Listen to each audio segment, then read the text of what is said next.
Hey guys, it's Laurel and Pierre with Blue Ox RV Inspection. In today's video, let's talk about size. Laurel, does size really matter? If you're not confident in your abilities, yes, size matters. Do you start small and work up to your dream RV, or do you get your dream RV right out of the gate? Do you buy the RV first, or do you buy the truck first?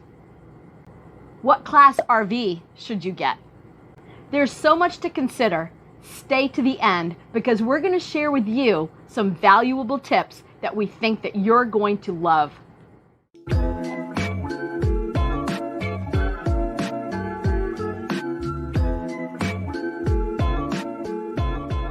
So the question is, do you start small and work up to your dream RV, or do you buy your dream RV right out of the gate? There are a few things to consider, and I think safety is key. Yeah. What do you think, Pierre? You got a point. That's how I feel too. It's like you got to know what you're comfortable with. You got to know your assertiveness. You got to know your experience. Have you ever hauled a trailer? Oh yeah, we heard that one before. Well, I used to haul the trailer in the back of the tractor at Grandpa with in the hayfield. That doesn't count on the highway. Believe me, as a background of a trucker, we see a lot of them people out there. Class C truck with 30-foot long Class C with a trailer enclosed 24-foot in the back with a car in there going 70 miles an hour, 80 miles an hour. Thank you. So you got to find the right middle here, because I know you can have some confidence, but there's a difference between confidence and really knowing what you're doing. So please be honest of your capacity. Be honest with what you're looking at. The smaller is going to be the better in this case, where it's going to be easier to handle. So that's a big thing you got to consider. You've got to know your abilities. Yeah. If you're going to be at the Hershey, Pennsylvania show, September 14th through the 18th, we would love for you to come and meet us. We are going to be with Izzy and MJ, good friends of ours from Endless RVing. They've invited us to be at the Matt's RV Review booth, number 586 and 587, on Friday, September 16th, from noon to 1. Come by, meet us. Yeah, let's talk about inspections and what we can do for you. If you're not going to be there, remember, you can check out our website. It's in the links below, and also rvia.org. If you're not in our area, you can actually open up the expander to 250 miles of where you live to find yourself a certified third-party NRVIA inspector. If not, call us. We'll drive to the end of the world. Hey, as long as you're paying, I mean, I'll go anywhere. We're there to help you. Which comes first, the chicken or the egg? What size vehicle do you need to haul your RV? Do you get your RV first, or do you get your truck first? That's the question. So that's the chicken or the egg question. So in my opinion, in my mind, and I know when we went shopping with people, nothing to do with, I'm not trying to be women or men here. I'm just trying to figure out, a lot of time when the woman looks at a camper, she wants the space. Well, that 3 or 4 foot more, like we've lived recently with a couple that are trying to figure out their needs. Every time we'd walk in a trailer that was 3 foot longer, it's a big capacity. It's a lot of weight. It's a lot of trailer more than that 26, 27 foot. Now he's up to 30, 32, but she prefers the 32 foot over the 28 every single time we go in a camper. So I understand your needs, your wants, your like, that when it's parked, it's beautiful, when it's big and it's wide. But I think you gotta learn to tone it down and go with what you're comfortable with. Which then you choose the vehicle that you're able to haul it with. So from an F-150 to a Ram 2500 to a single wheel to a dual wheel to a 3/4 ton to a 1 ton. Okay, what truck are you comfortable with? My wife don't want to drive a dually anymore, so this time I had to go with a 350 diesel single wheel, but I added air suspension. So that's my comfort. I can drive with this. But when we're unhooked, she's comfortable of taking the truck, going where she wants. So those are all little details that you have to think about and consider. So speaking of that 3 to 4 foot envy, it's kind of the thought of that dream size versus the reality size of what you should get. Because having that 4 foot envy, as a woman, we are gonna walk in, we're gonna see more amenities. Oh gosh, now I have a couch and I have a love seat and I have the booth table. But maybe you don't need all of that right out of the gate, but you want it.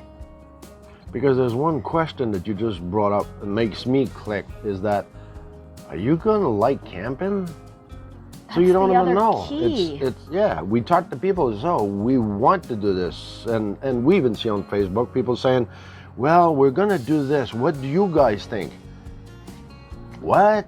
How can I answer this? We can't have an opinion on what you like and what you don't like. We can help guide and we can share our own experiences, but it's about you. But that's our like too. We like the camping life. We're full-timers, as you know, but some part-timers and most-timers or whatever, we can't tell you. We don't know. So that's where I think Laurel has a point, is the smaller the unit, the more comfortable. Does it make sense? Then you're gonna end up on a campsite. You're gonna have to unhook, put the poop hose set up at night, and please don't try to drive at night. Try to end up at your campsite during the day. So those are little tricks, but you can relate to the poop video that we did. We can link it above. So you can see, okay, is this something comfortable? The poop anxiety. I mean, there's so many things to consider. So in terms of what rig to buy, your guess is as good as mine, but we would encourage, I think, to try to minimize your investment, your cost, your risk, and see if you like the adventure to start with, instead of saying, yeah, I want my dream Class A, $500,000 or 2.2 million Prevost. If you got that money, good for you, but then it becomes, again, here's another topic. So you're gonna have to consider budget. Well, speaking of budget, let's come back to the budget, because there was a couple more things that I want to talk about. So let's go back to, does size matter? Because when we've been with our friends recently helping them determine, we talked about tire size and we talked about axles and the spread axles. So those are some things to consider, wouldn't you say? Yep. Yeah, safety-wise, that was a big plus.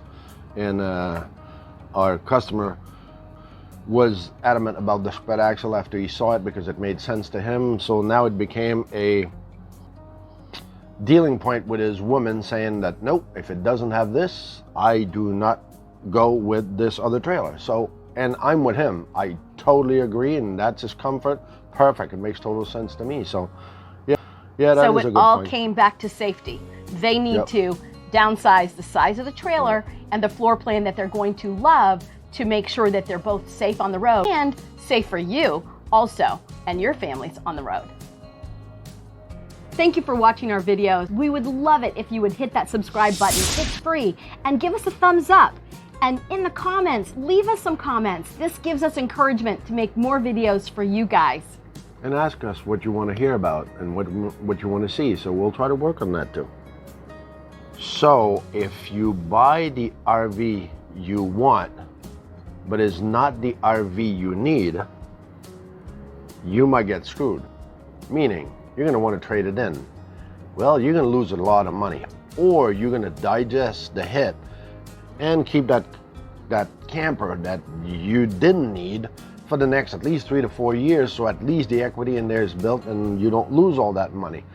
So it's a big decision.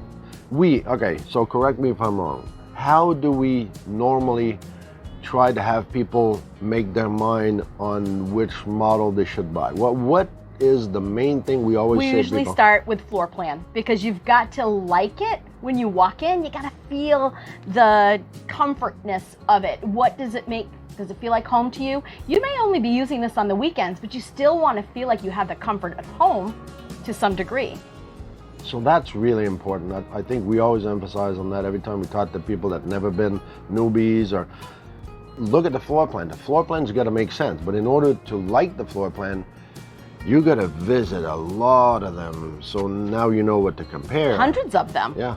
before we purchased ours. How Yeah. many did we sit in? All over the United States, actually, from Florida to Windham, Maine. I mean, we sat in a lot of in RVs Flagstaff, before we Arizona. decided. That's true.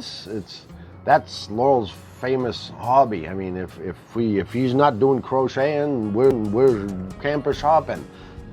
It's a lifestyle. We like that. It's like to see new things or new development or new floor plans or so. Yeah, it's the story. You got to figure out what you like, but you might not like it on the first one. So just keep that in mind coming back to your budget. So have you ever considered renting an RV? If you rent an RV, it's going to give you the ability to feel what you like. There are a lot of different ways that they put these beds in there. Do you like a corner bed? Do you like a bed that you can actually walk around to make? Do you like a Murphy bed so it's out of the way during the day? Do you have kids? Do you need bunks for them? Or are you going to put them on the scissor couch and the booth that folds down into a bed?